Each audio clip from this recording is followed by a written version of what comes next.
Magandang araw mga lods. Ayan, dito na naman tayo sa ating hibunan. Ngayon gaya na sabi ko nung nakarang araw mga lods, na itatopic natin yung behavior ng mga kids o pag-uugali kumbaga. Na kung bakit ko sila gusto at nagustuhan mga lods. Let it, bang, bang. Magandang araw mga lods. Ano ang araw dumating sa inyo ang video na to?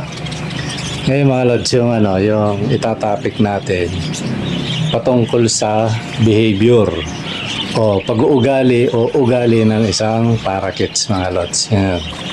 Gaya na sabi ko sa inyo nung nakarang araw.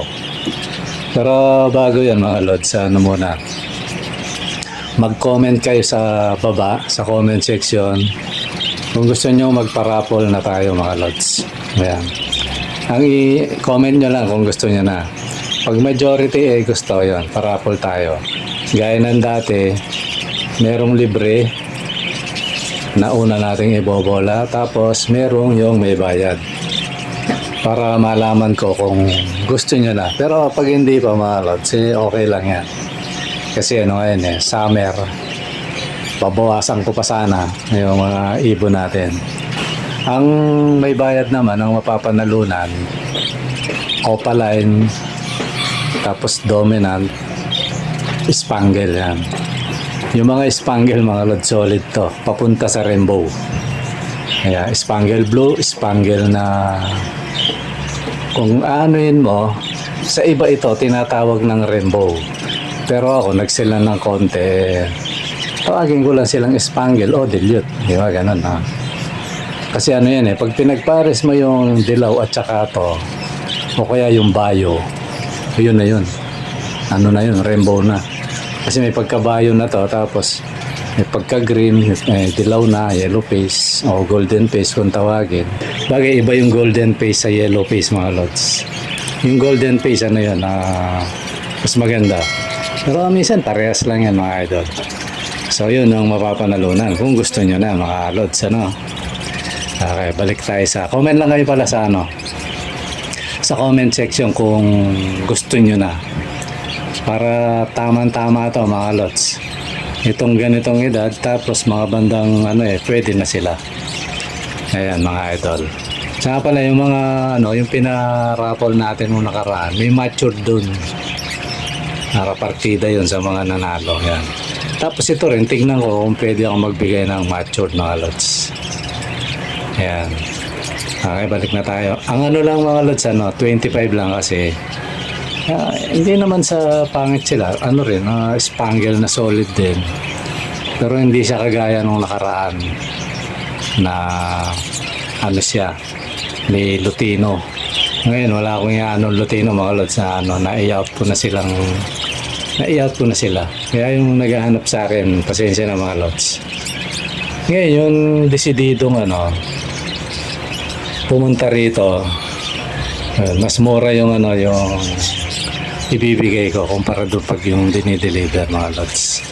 Ngayon, nasa inyo na. Kung gusto nyo deliver o pwede rin. Basta 3 pares mga lods 3 hanggang 4. Pag yung hindi ako nagde-deliver na gano'n mga idol, pwede kong i-deliver, sagutin nyo yung pamasahe. Ganun yan mga lods. Kaya lang, lugi kayo. Tingnan nyo, sagutin nyo yung pamasahe. Samantalang kung 3, libre na yun, pamasahe. Depende sa lugar. Along Metro Manila lang yan mga lods. Okay mga lods, balik na tayo doon sa ating topic. Ngayon ganito mga idol. Bakit ko nagugustuhan ang parakeets kumpara sa Alps? Hindi ko sinasabing hindi ko gusto yung mga African Magaganda yung mga yan mga lods. Sa totoo lang. Ako kung may pwesto ako, mag-aalaga ako marami yan Kaya lang sa ngayon, wala pa ako sa kondisyon mag-aalaga yan. Mas naaaliw ako sa parakeets. Alam nyo kung bakit. Kasi ang parakeets mga lods, ang likas na ugali niyan, malambing, maamo. Madali silang paamuhin mga lods. Yan, kung makikita nyo yung video mga lods, di ba yung, kung nasa intro ba o nandito sa kung makikita nyo yung sa video, sila Kita yun, nahawak-hawakan ko sila na parang pag dinampot ko yan, kala mo ano lang kanin parang tumakot lang ng kanin, di ba, no? So gano'n sila kabait mga lods, kaya gusto ko sila. Kasi yung African, kung ganito kaamo, magugustuhan ko yung African mga lods, kasi mas makukulay yan kahit bagamat mahirap silang i-gender, di ba, no? Kaya lang yung hinahanap ko sa isang pet, nasa parakit mga lods, nasa Badgerigar o kumbaga kits. Ngayon meron pa akong gustong kaya lang hindi pa natin kaya mga lods, yung Badgie. Yan, isa ring maamo yan na although mas behave yung Badgie kasi yun, hindi masyado lumilipad yun hindi kagaya ng ng parakits malikot to. Ngayon malikot siya, mailap, di ba, no? Pag hindi mo alam ang diskarte. Pero pag natutunan mo kung paano sila paamuin mga lods, maaaliw ka. Yung kasi pag pinapakaya mo yan, kaya nga minsan nakakawala sila kasi pag binuksan mo na yung cage kung malaki yung mga pinto, sumasalubong sila mga lods, sa dapo sa akin. Kaya lang di nila alam na nasa labas na sila. Kaya minsan naghahabulan kami mga lods. So yun yung isang dahilan na bakit ko gusto sila. Maamo sila, madali silang hindi kagaya ng maselan mga lods ng African. Maano sila. Minsan nga African, pag ginawakan mo yung pugad pugad lang yun mga lods kasi danas ko to nabuksan mo lang, nahawakan mo, kinapa mo, kung may wala na. Kung may itlog man yun, iiwanan na. Ang totoo, ilang beses na ako nakapagpaitlog ng mga yan, pero tinatapon yung mga albs na yan. Kaya sabi ko, wala pa ako sa area talaga para mag-alaga ng mga to. Tsaka parang lang sila, alagaan mo lang. Kaya yung iba, binebenta yung mga yan yung mga mamahalin kasi kung gagawin mong pet, hindi ka, kung para sa akin to mga lods hindi ka masisiyahan kasi hindi mo mahawakan. Para mahawakan mo yan, kailangan i-handfeed mo muna. Kagaya ko wala ako sa kondisyon mag-handfeed. Wala sa lugar. Kasi minsan, may tatawag sa akin, mapapabayaan yun mga lods. O paano yun? Hindi ka makakapagpaamo, kumbaga. Di kagaya na itong mga parakits o mga kits natin. Kaya handfeed dyan, kaya lang, madali silang umamo mga lods. Siguro, yan na yung nakikita nyo sa mga video ko, kahit nung una pa.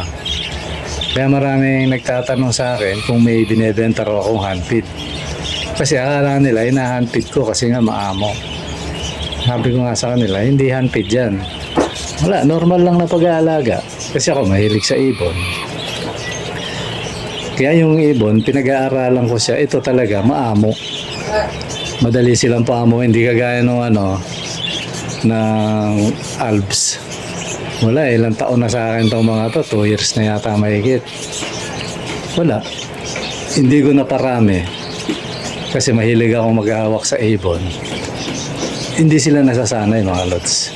Kaya sabi ko, may pinasa na ako sa sa tropa ko wala, binalik din hindi rin siya nakapagpaano kasi nga mahirap.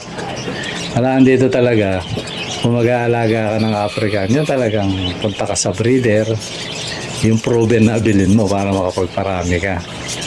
Ganun lang yan. Totally hindi na lang nga sa akin itlog pero wala rin so ganun, kaya hindi ko masyadong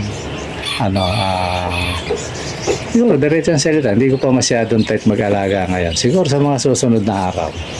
Tsaka kung mag-alaga man siguro ako niyan. Yun. Ito sana yung sunugang ulo, may presyo yan Kasi ang pares niyan, sa totoo lang, dati 3,000. Umabot pa nga 6,000 yan ang pares Ngayon yata parang bumaba. Na gano'n na lang, nag 1,500 yata o 3,000. Minsan 1,500 may nakukuha ka. Yung medyo Nababang klase, 1.5. Ayun, di ba, no? Pwede yun, mag-isama, balang araw siguro, isama ko, yung may presyo, para kung sakali, benta, may pakinabang.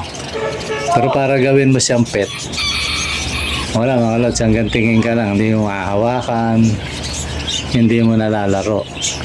Eh ako, personal mga lods, kung ako yung tatanungin nyo, eh gusto ko sa pet, mahahawakan. Di ba, no? Ayoko yung tinitingnan ko lang. Gusto ko yung hihimas mo ganyan. Tapos nadadapo sa kamay mo, di ba, no? Gaya nung nakikita nyo. Yun yung yun yung gusto ko sa alaga. Hindi yung parang tingin lang. Eh, minsan talaga, di ba, sa lahat ng bagay.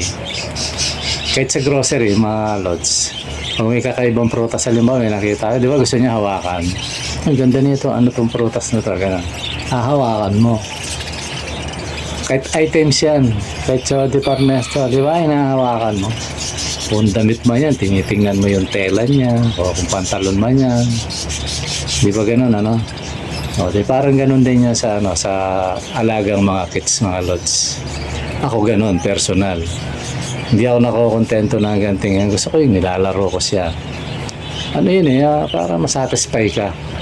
Di ba, yung satisfaction mo na pag isang kasing pet na hawakan mo, parang ba sa aso, di ba, no? Hindi yung nakatingin ka lang sa aso. Kung ano pa mang pet mo, di ba, no? Kung matatandaan nyo mga lods, yung mga old video ko, mayroon akong alaga yung Spanish dove, o kung tawagin sa Amerika, morning dove yan. Sa Spanish dove, di ba, no? Ayun, maamo yun mga lods. Kasi iba yung maamo sa malambing. Tandaan nyo yun, ha. Yung parakeets, maamo na, malambing pa. Yung Spanish dove, maamo lang. Ba't maamo? Pag hinawakan mo, nahawakan mo. Pag binitawan mo ganyan, minsan hindi lilipad yan, eh. Hanggang doon lang. Hindi kagaya na itong na malaro siya mga lods. Kasi dati ako yung Spanish dove. Kung makikita yun, ko siya, hahawakan ko. Pero wala, parang tuod lang siya. Hawakan mo, hindi siya pumapalag. Lagay mo sa perch, katabi mo, hindi siya lumilipad. Tapos nahihimas mo. Hanggang doon lang. Hindi kagaya ng parakeets mga lods. Ano siya, pag hinawakan mo, minsan kakagat-kagating ka ng konti, parang pinapakita niya nakikipag-banding siya mga lods. Yan, yun yung eksaktong salita ron. Nakikipag-banding sa iyo yung ibon. Tsaka gustong-gusto niya na nilalaro mo siya. Makikipaglaro talaga siya mga lods. Kaya itong yung dito sa baba, minsan di ko lang nabibidyo pag naisipan ko kahit gabi pagdating ko. Kung tutuusin, bihira ako nang mahawakan siya. Kasi testing kukunin ko. Ganun pa rin mga lods, maamo na talaga siya. Tsaka malambing pag inano mo. Kung ano yung ginagawa mo sa kanya na ako, minsan niyahagis ko, pupunta siya sa kakapit siya sa screen. Kaya pag binitawan mo yun, parang ganun, kusa siyang pupunta sa screen, tapos pag nilapit mo yung kamay mo, dadapo siya. Ganun sila. Kaya kung tuturuan mo sila ng todo, matututo sila mga lods. Iba nakikita yun, nagtitrain. Kaya ako hindi parang sa ngayon ng tamang tamang hawak lang, himas yan. Pag minsan pinapakain ko, gusto kong hawakan, yan, korsonada lang. Diba kita niyo sa matagal na panahon hindi ako mahawak, tapos biglang naisipan ko hawakan ko sila. Kita niyo ang bilis nilang kasi sanay, nasasanay sila mga lods na araw-araw nakikita ka, tapos ganun ang ginagawa mo, na fit siya. Hindi kagaya ng African, ito, sa mga merong alaga. Kahit 5 taon mo ng alaga yan, pag pinakain mo, pa rin lalayo pa rin siya yun. Imbis na palapit, kahit gutom yan, lalayo pa rin yan. Pero itong parakeets, pag gutom yan, itutok mo yung pagkain, magkakagulo na yan, mga lods. So, ganun yung, yung mga kids. Kaya gustong-gusto ko siya. Yan yung isang behavior niyan. Madali siyang paamuhin, mga lods. Kaya yan yung isang ugali niya na Gusto ko siya. Tapos kahit ano ipakain mo dyan na ano, yung basta yung pwede sa kanila. Ano yun, mabilis silang maka-adapt. Di kagaya ng ibang ibon, wala. Kakainin yan pag wala ka na. Di kagaya ng ano, para kasi pag tinutok mo yung damo, kahit damo yan, kahit talbos ng kamote, kahit ano na basta yung pwede sa kanila. Agad-agad yan, susunggabin niya yan. Ganun sila ka, ano kaya, masarap silang alagaan mga lods. Yung behavior niyan, sabi ugali. Yung ugali nila na likas silang maamo. Kaya ako, kita nyo, kung totosin, sabi ng iba, upgrade na daw ako. Kasi gano'n naman talaga sa pag-ipon, dapat mag-upgrade ka. Kita nyo, nagkaroon ako ng African, nagkaroon ako ng kakatail. Wala hindi ko nga masyadong binibidyo yung kakatail ko, di ba, no? Kahit nung buhay pa yung isa. Kasi mas, ano ko talaga yung parakeets. Kumbaga sa bet natin, mas bet ko siya. Kasi ano, ang ugali niya, napakabait na ibon. Kasi minsan kusa akong pinapakawalan nga sa may malaking cage. Wala, pag alam din niya na kung paano yung paghuli mo sa kanya, ganun na ganun siyang dadapo mga lods. Kung dinadampot mo siya doon sa nakakapit siya sa screen, pag uhulihin mo, ganun pupunta siya. Parang yung nasa baba, pag uhulihin ko sa sulok yun pupunta siya sa sulok. Kahit nandun na sa malapit, lilipad yun, pupunta sa sulok. Doon siya pauhuli sa'yo. Parang may ano sila, may bagay, ang memory kasi niya ng hindi ako nagkakamali kasi medyo matagal ko na rin hindi na ano. Sa 3,000 yata, memory yan. Ibig sabihin, may 3,000 o may 3,000 ang kaya niyang tandaan. Kaya pag tinuruan mo yan, kaya mo siyang kargahan na 3,000 na memory na matatandaan niya. Ba, gagawa ka ng trick sa kanya. Yung mga pinapagawa mo sa kanya. Tatandaan niya yan hanggang 3,000 ang kaya niya. Sa African naman, sabi nila 5,000. Kaya nagtataka naman ako sa African na yan, yung apps. Ito, hindi naman ano sa ibon kasi gusto rin naman natin yan kahit paano. Ayon sa record, 5,000 to 6,000 yata yan. No? Although, nasa ganun may 5,000, ganun. Ang kaya niyang tandaan. Makapagtataka lang, ang hirap niyang turuan mga lods. Kailangan mo muna siyang i-handpid. So mag-handpid ka muna bago siya mailagay yung 5,000 na memory sa kanya. Kumbaga kailangan mo i-insert sa kanya. Kailangan paumuin mo muna. Hindi kagaya na itong na kids. Kaya handpid siya, kaya hindi. Kaya mo siyang turuan mga lods. May tamang proseso lang. Na mula sa pagkarata, sabi nga sa inyo, hawak-hawakan mo lang siya, masanay siyang gano'n. Sa umpisa medyo kakagating ganyan. Pero minsan naman hindi. Kasi lalo na kung medyo wala pang balahibo, nahawakan mo na. Nase-sense ka na nun mga lods. Yung amoy mo, naamoy na niya yan. Yung palad mo, alam niya amoy niya. Kaya pag nasanay siya, alam niya kung sino yun. Hanggang sa madilat na yung mata, hanggang sa maging ibon na siyang ganap. So sanay siya sa'yo. Ganun yan mga lods. Kaya yung mga yung mga napupunta sa inyo, bumili man kayo o napanalunan nyo. Sanayin yung ganun. Nakatrain na sila sa ganun mga lods. Ipakainin mo, ipasok mo yung kamay mo. Araw-araw ganunin mo, masasanay, dadapo sa iyan mga lods. Kaya na, siguruhin mo lang na safe yung mo. Kasi siyempre, pag sobrang bait na yan, naalpas yan, kasi akala niya, nasa kulungan pa rin siya. Kasi hindi naman niya alam na kung ba't mo siya kinukulong. Ngayon, pag yung nandun siya sa laging binubuksan, so napaka-importante yung mga cage nyo, meron pang nakakulong pa rin. Makawala man siya, nandun pa rin. Tapos kung makawala man siya sa ganong sitwasyon, madali siyang ulihin mga lods. So yan mga lods yung kung bakit ko gusto yung yung parakeets kasi yung ugali niya mapait, likas na maamo, likas na malambing mga lods. Tapos ang sarap niyang pakainin yan. Pag pinakain mo yan, kahit ano yung niyan, kinakain niya mga lods. Hindi kagaya ng ibang ibon na namimili ng kinakain yan, hindi. Kumbaga sa bata, di ba yung bata, pag pinakain mo kahit ano yung pagkain na kinakain, masarap pakainin yung bata. Kumpara sa mga bata na maselan, di ba no? Ayun, ganun ko kinukumpara yung parakeets. Kumbaga sa bata, maganang kumain. So, masarap sa alagaan, mga lods. So, yun mga lods, yun lang siguro yung natin, yung natin, video. Tapos comment kayo mga lods kung hanggang saan inaabot itong video natin. Kung hanggang saan lugar siya pinapanood. Ayan, paki-comment nyo lang mga idol. Okay mga lods, makikita ko kung sino yung tumapos ng video. Ayan. Pag may nag-comment ng ganun mga idol, kung saan lugar kayo, para alam ko kung hanggang saan umaabot. Okay mga lods, hanggang dito muna at maraming salamat. At kung hindi ka pa nakasubscribe lods, mag-subscribe ka na kasi itong nalalapit na magparapol ako, masasali ka mga lods. Basta comment ka lang ng comment. Okay mga lods, maraming salamat sa panonood. Bye-bye.